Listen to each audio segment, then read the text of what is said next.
اعوذ باللہ من الشیطان الرجیم بسم اللہ الرحمن الرحیم۔ شروع کرتا ہوں اللہ پاک کے بابرکت نام کے ساتھ جو دلوں کے حال بہتر جانتا ہے۔ میری طرف سے دیکھتی آنکھوں سنتے کانوں سب کو السلام علیکم ورحمۃ اللہ وبرکاتہ۔ لاکھوں کروڑوں درود و سلام آقائے دو عالم خاتم النبیین حضرت محمد مصطفیٰ صلی اللہ علیہ وآلہ وسلم پہ، آپ کی آل پاک پہ، صحابہ کرام پہ، اولیاء کرام پہ درود و سلام کے بعد آج کا موضوع انتہائی اہم ہے۔ عمران خان کو جیل میں ایک شدید قسم کا جھٹکا لگا ہے، ناقابل برداشت جھٹکا لگا ہے، اس پہ بات کروں گا۔ اور ایک اہم بڑی گرفتاری ہوئی ہے، اس پہ بات کروں گا۔ اور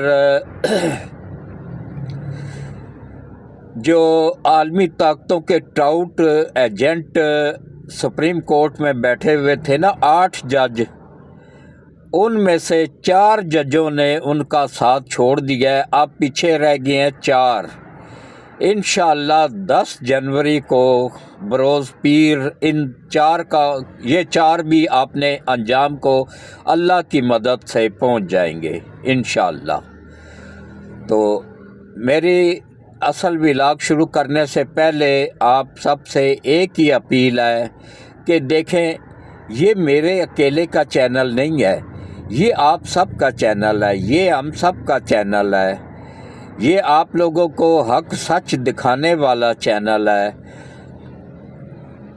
اس کو زیادہ سے زیادہ گروپوں میں شیئر کر دیا کریں، اور جو فرسٹ ٹائم آ رہے ہیں جنہوں نے کل سبسکرائب کیا ہے، میں تہہ دل سے ان کا شکر گزار ہوں۔ اللہ ان کی دنیا اور آخرت دونوں بہتر کر دے، آمین۔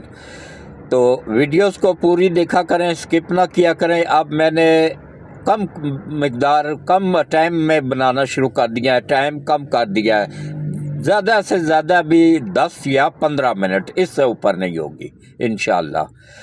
تو باقی ایک بندے نے کل مجھے کہا کہ آپ اپنا تعارف کراتے ہوئے دیر لگاتے ہیں، تو میرا تعارف تو 2 منٹ میں ہو جاتا ہے، اس سے زیادہ ٹائم نہیں لگتا ہے۔ دیکھیں، میرا تعلق الحمدللہ میرا تعلق راولپنڈی سے ہے۔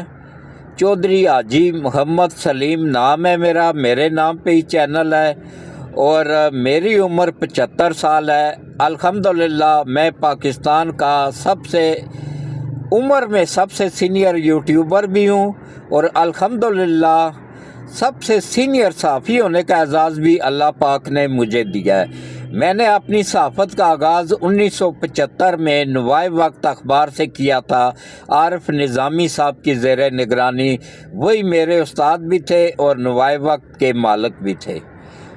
تو اتنا سا تعارف ہوتا ہے، 2 منٹ سے بھی کم وقت لگے ہیں۔ یہ یوتھڑ سمجھتے ہیں کہ میں اٹھ کے آ گیا ہوں ولاگ بنانے کے لیے، مجھے پتہ ہی نہیں ہے۔ جتنے میرے کنفرم ذرائع ہوتے ہیں نا، میں پوری تصدیق کرنے کے بعد ولاگ کرتا رہتا ہوں، تاکہ اس عمر میں مجھے کسی کے سامنے شرمندہ نہ ہونا پڑے، جھوٹ نہ بولنا پڑے، اپنی آخرت خراب نہ کرنی پڑے۔ تو زیادہ سے زیادہ میرے چینل کو دیکھا کریں، گروپوں میں شیئر بھی کر دیا کریں، سبسکرائب بھی کر دیا کریں۔ اللہ آپ سب کا حامی و ناصر ہو، اس ملک کا حامی و ناصر ہو، اس ملک کی حفاظت فرمائے۔ تو سب سے پہلے آ جائیں جناب ان 8 ججوں پہ جنہوں نے بن مانگے، پی ٹی آئی تو اس میں پٹیشنر ہی نہیں تھی، پی ٹی آئی کو وہ سیٹیں دے دی تھیں، مخصوص سیٹیں، نشستیں، تاکہ وہ حکومت بنا سکے عالمی طاقتوں کے کہنے پہ ڈالر وصول کر کے۔ حالانکہ اس میں قانون میں، آئین میں موجود ہے کہ ایک جماعت جو پٹیشنر ہی نہیں ہے، جس نے اپیل ہی دائر نے کی، اپیل دائر کر رہی ہے سنی اتحاد کونسل، اس کو سیٹیں نہیں دی اور دے دی پی ٹی آئی کو۔